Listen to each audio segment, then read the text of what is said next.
नमस्कार साथियों, good luck media news channel में आपका स्वागत है। कांग्रेस मीडिया विभाग के द्वारा आज फिर एक बार प्रेस कॉन्फ्रेंस की गई, जिसमें रणदीप सुरजेवाला ने गंभीर आरोप लगाए। देखें। 2015-16 में 9,740 रुपया प्रति माह थी और शिवराज सिंह चौहान की कारस्तानी के चलते, भाजपा की कारस्तानी के चलते ये कम होकर, ये अकेला शायद ऐसा प्रांत है इस देश में जहां खुद उनका कृषि मंत्री जो अब चुनाव भी लड़ रहे हैं बता रहे हैं कि ये अब कम होकर 8,339 प्रति माह हो गई। यानी 5 अगर एवरेज परिवार के सदस्य हैं तो पूरे परिवार के लिए 277 रुपया प्रति दिन या 55 रुपया प्रति व्यक्ति। 55 रुपया प्रति व्यक्ति में मध्य प्रदेश के किसान के परिवार का सदस्यों की जिंदगी कैसे चल पाएगी, ये मैं नहीं कह रहा, ये कांग्रेस नहीं कह रही है, नरेंद्र सिंह तोमर कह रहे हैं उनकी सरकार की कारस्तानी के बाद। किसान परिवार की आय कम हो गई और कम होकर 277 रुपया प्रतिदिन हो गई। और अगर 5 परिवार के सदस्य किसान के हैं तो 55 रुपया प्रति व्यक्ति। किस प्रकार से जोड़नी चाहिए?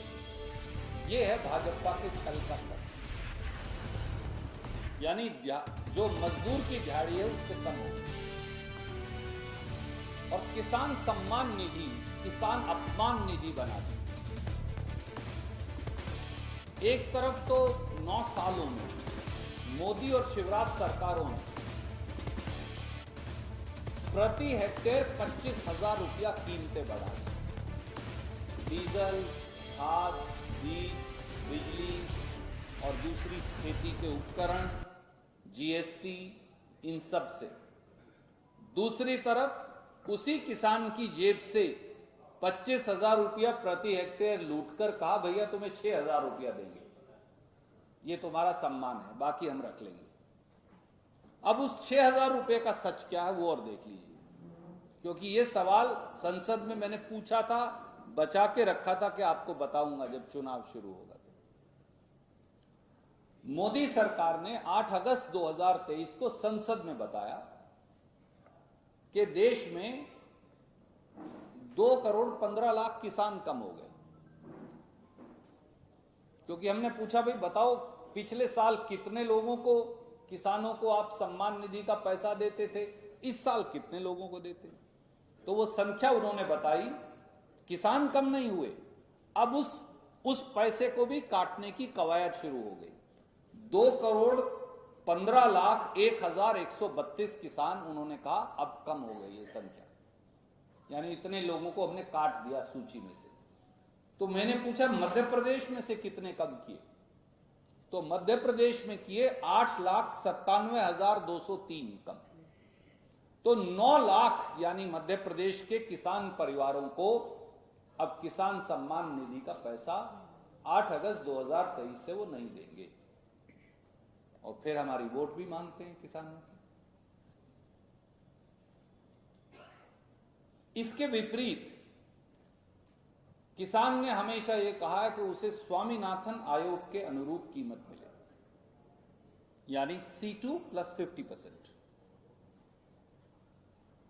कांग्रेस ने यह वचन दिया है, वे किसानों को गेहूं के मूल्य का 2,600 रुपया और धान का 2,500 रुपये देंगे, जो आप मेरा चार्ट भी देख लें तो वो C2 + 50% से ज्यादा है, और हम इसे 3,000 रुपया तक लेकर जाएंगे।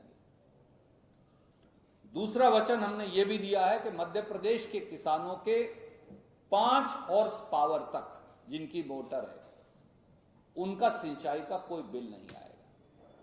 तो एक तरफ रेडियो गप्पिस्तान शिवराज सिंह चौहान और दूसरी तरफ कांग्रेस का वचन, कांग्रेस की गारंटी। मुझे उम्मीद है कि प्रधानमंत्री जी और शिवराज सिंह चौहान जी इन सारी बातों का जवाब मध्य प्रदेश के किसान को अवश्य देंगे, क्योंकि मध्य प्रदेश एक किसान प्रधान प्रदेश है, खेत मजदूर प्रधान प्रदेश है, और वो जवाब मांगता है। और इससे पहले कि मैं आपके सवाल लूं, मैं आप सबको, आपके दर्शकों और पाठकों को आज महर्षि वाल्मीकि जी की का प्रकट दिवस है, उनकी जयंती है, तो मैं उसकी शुभकामनाएं भी आप सबको देता हूं। कोई प्रश्न आप पूछना चाहते हैं?